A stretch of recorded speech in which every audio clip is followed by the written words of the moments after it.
안녕하십니까. 해월TV 정상호입니다. 지난 5편에서 태무진은 길에서 만난 보우루츠의 도움으로 도둑 맞은 말 8피를 모두 찾아 집으로 돌아왔습니다. 징기스칸의 생애를 일관하는 특징 중의 하나가 위기를 맞을 때마다 그 위기를 기회로 반전시켰다는 것입니다. 이때부터 그런 특징이 나타나기 시작하죠. 17살의 늠름한 청년이 되었고 도둑 맞은 말을 되찾으면서 자신감도 붙었던 모양입니다. 인생을 주도적으로 개척하기 시작하죠. 우선 8년 전에 약혼한 옹기리트의 데이세첸의 딸 버르테를 동생 벨구테이와 함께 찾으러 갑니다. 그런데 장인인 데이세첸이 대단한 사람입니다. 그때 태무진은 가난하고 주변이 적으로부터 언제 공격받을지 모르는 처량한 신세잖아요. 딸 주기가 꺼려질 수 있는 상황이죠. 그러나 데이세첸은 타이츠호트가 노를 없애려 한다는 소식을 듣고 걱정했다며 태무진을 반갑게 맞이해 혼인을 허락합니다. 고급스런 담비 털 외투를 예물로 주고 장모인 초탄이 딸을 따라 태무진이 살고 있는 길까지 왔다가 돌아가죠. 아무래도 딸이 걱정되었겠죠. 초탄이 돌아가자 태무진은 벨구테이를 보우루츠에게 보내 동지가 되자며 불러오도록 합니다. 보우루츠는 벨구테이를 만나자마자 아버지에게 말하지도 않고 태무진에게 달려오죠. 아버지에게 말하지도 않고 태무진에게 달려왔다. 해석이 좀 필요할 것 같습니다. 도둑 맞은 말을 찾으려 태무진과 보우루츠가 초원에서 며칠 밤낮을 같이 보낼 때 이미 둘은 장래의 꿈을 공유하지 않았겠습니까? 태무진이 몽골 부족을 재건하겠다는 꿈을 말했을 것이고 보우루츠가 호응했겠죠. 그리고 보우루츠가 아버지에게 태무진이 연락해 오면 가겠다고 미리 얘기해 놓았다고 보는 것이 합리적 추정일 것 같습니다. 그 후 태무진 일가는 다시 이동해 케를렌강 상류 지역인 고르기 에르기에 노토크를 정합니다. 이렇게 신변이 어느 정도 안정되자 태무진은 본격적으로 자신의 운명을 개척하기 시작합니다. 아버지 예수계의 안다인 케레이트 부족의 옹칸을 찾아가죠. 카사르 벨구테이와 함께 세 형제가 가서 인사하고 당신은 옛날 나의 아버지와 안다를 맺었으니 아버지와 같다. 철을 얻어서 예단을 드리러 왔다. 버르테가 가져온 담비 털 외투를 바치죠. 보통 몽골의 관습상 신부의 결혼 예물 중 가장 좋은 것이 신랑의 아버지에게 가는 선물이라고 합니다. 옹칸이 그 의미를 모를 리 없죠. 매우 기뻐하며 담비 털 외투의 보답으로 사방으로 흩어진 너희 백성들을 모두 모아주겠다. 이렇게 말합니다. 케레이트 부족은 당시 몽골 고원에서 가장 강력한 부족이었습니다. 가구가 5만여, 인구가 25만가량 되었죠. 그 칸이 태무진을 확실히 돕겠다고 약속한 것입니다. 일단 든든한 구명줄을 하나 마련해 놓은 것이죠. 그 후 태무진이 보르기 에리게로 돌아왔는데 손님이 찾아왔습니다. 오리 양카이 사람이 젤메라는 아들을 데리고 와서 말하죠. 당신이 태어날 때 나는 담비털 포대기를 예물로 주며 아들인 젤메도 주었다. 그런데 너무 어리다고 해서 도로 데리고 갔는데 이제 다 컸다. 말 한 장을 얹거나 문지기를 시키시오 하며 아들을 주고 갑니다. 젤메의 아버지는 대장장이로 미천한 신분이었다고 합니다. 그래서 족장인 예수게이가 태무진을 낳자 아들을 노예로 바치려 했던 것인데 예수게이가 갑자기 죽어 그런 의무가 사라졌는데도 다시 데리고 온 것이었죠. 태무진은 그것이 고맙고 젤메가 나이도 비슷해 주종이라기보다 사실상 친구로 대했습니다. 훗날 많은 전쟁에서 징기스칸의 생명을 구하고 공을 세워 징기스칸이 사준 사구 중 하나가 되죠. 또 나중에 합류한 동생 수부타이는 불패의 세계적 명장으로 징기스칸의 사준 사구 중 최강의 장군으로 불리게 됩니다. 이렇게 해서 보르기 에리기의 태무진 일가도 제법 북적거리게 되었습니다. 남자 7, 여자 4, 도합 11명으로 만만찮은 형태를 갖추기 시작했죠. 그러나 아직 태무진의 고난은 끝이 아니었습니다. 꿈에도 생각지 못한 불행이 닥치죠. 보르기 에르기란 지명은 물 한 개 피는 언덕이란 뜻입니다. 제가 가봤는데 새벽이면 이렇게 물 한 개가 피어올라 서정적이고 평화로운 모습을 한껏 자아내는 곳이죠.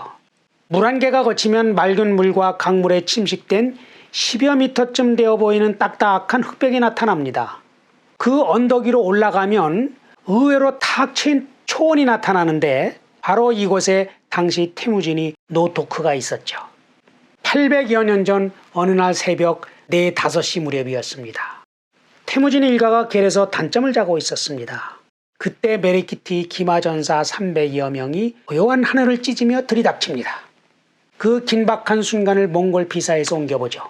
어느 날 새벽에 어슴푸레한 빛이 거치고 날이 밝아올 무렵에 허엘룬 어머니 겔에서 일하는 코가 그친 할머니가 일어나서 말했다. 태무진 어머니, 어머니 빨리 일어나요. 땅이 진동하고 있어요. 말발굽 소리가 들려오고 있어요. 타이치오트 시족인가 봐요. 빨리 일어나요. 다급하게 외치는 할머니의 말에 모두 잠이 깨어 급히 각각 말에 올라타고 부룩한 칼둔산 쪽으로 달립니다.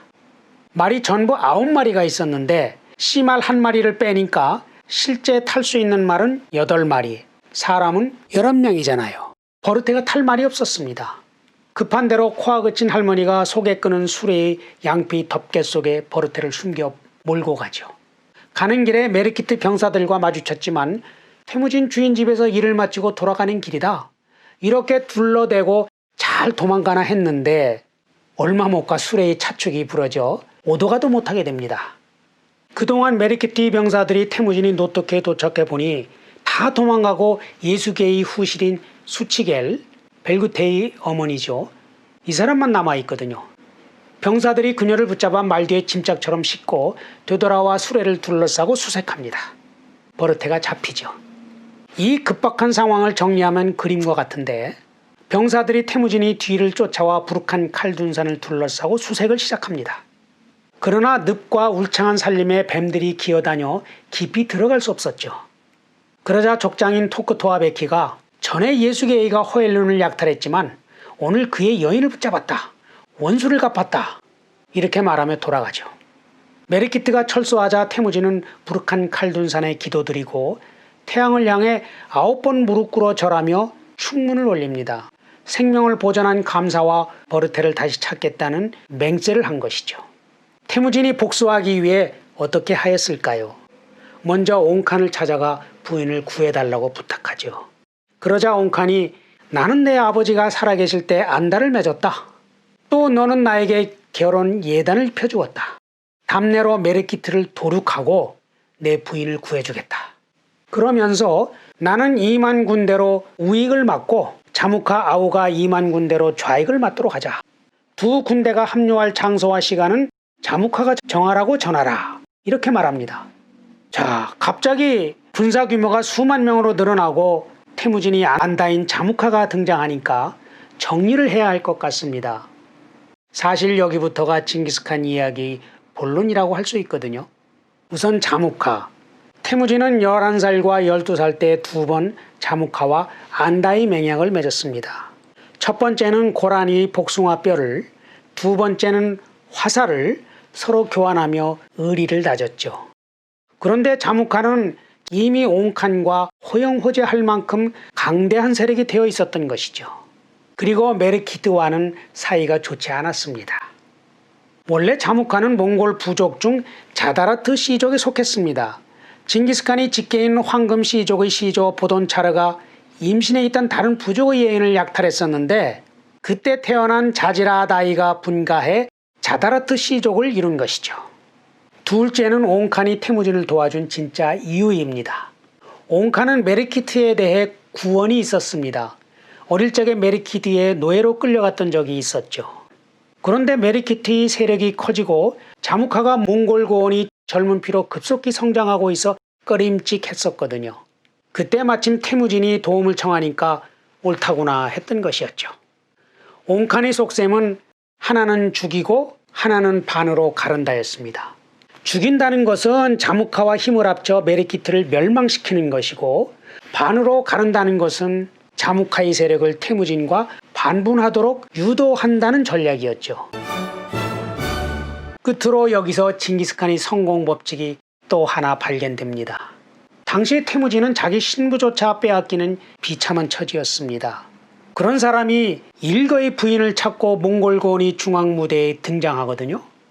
아무리 능력이 뛰어나더라도 외부 환경이 도움이 없으면 불가능한 일이죠. 그래서 성공 법칙의 3가지 측면 중 환경 측면에서 그의 통찰력에 주목하지 않을 수 없습니다. 통찰력이란 상황 맥락을 파악하는 능력입니다. 쉽게 말해 세상 돌아가는 판세를 얼마나 잘 읽어내느냐 하는 것이죠. 태무진은 자신의 복수에 필요한 무력을 확보하기 위해 친숙한 자무카보다 옹칸을 먼저 찾았습니다. 그 결과 둘 모두로부터 대규모 병력 동원을 이끌어낼 수 있었죠. 만약 이 순서를 바꿨다면 어떻게 되었을까요? 아마 웃 어른인 옹칸이 소극적인 협조자에 머물러 동력이 한층 약화되지 않았을까요? 청년 태무진이 날카로운 통찰을 짐작할 수 있는 대목이죠. 특히 옹칸이 태무진이 바친 담비 털 외투를 마음에 들어 했잖아요. 태무진이 버르테와 결혼할 때부터 옹칸을 비장의 카드로 염두에 두었다고 볼 수 있는 장면이죠. 아버지 없는 태무진이 담비 털 외투를 받아봐야 쓸데가 없었을 것 아니에요. 비약일 수 있지만 아마도 데이세첸 장인과 어느 정도 교감을 나누지 않았을까 하는 생각이 듭니다. 물론 이것은 해열의 주관적인 추정입니다.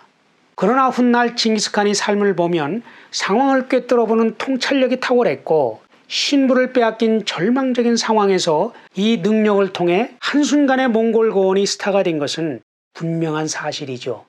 위기가 기회였던 것이죠. 요약하겠습니다. 위기를 기회로 만들려면 준비하라. 준비하려면 먼저 통찰하라. 오늘 영상은 여기까지입니다. 구독과 좋아요도 깔끔하게 눌러주시고요. 고맙습니다. And you give me a rainbow every day. You fill my